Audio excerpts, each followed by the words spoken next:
هەیە ڕۆژی جەژن کاریگەریکە لێسەر نەمەوازی لێ نوێژ و عیبادەت و باڵاپۆشی هێنا.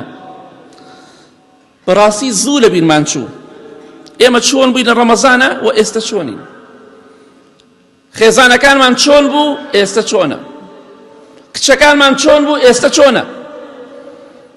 زوو بەڕاستی لە بیرمان کرد ڕەمەزان و زوو ئەو کاریگەری عیبادەتی کە هەمان بوو بەسەرمانەوە نەما یەکسەر کۆتایی پێهات. ئیلا هەندێک کەس نەبێ بەڕاستی تۆبەی ڕاستەقینەیان کرد بەردەوامن هەتا و ڕۆژیشی دەمرن هەر بەردەوام دەبن، چونکە بەڕاستی خۆیان بە مانگی ڕەمەزان و نەناسیوە.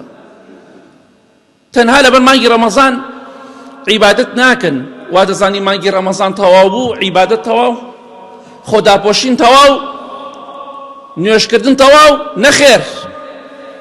لە خوا بترسن، چونکە بەڕاستی خوای گەورە دەفەرمێ وەعبود ڕەبەکە حەتا یەئتیەکە اليەقین. عیبادەت بۆ خوای گەورە بکە هەتا و ڕۆژەی دەمریت.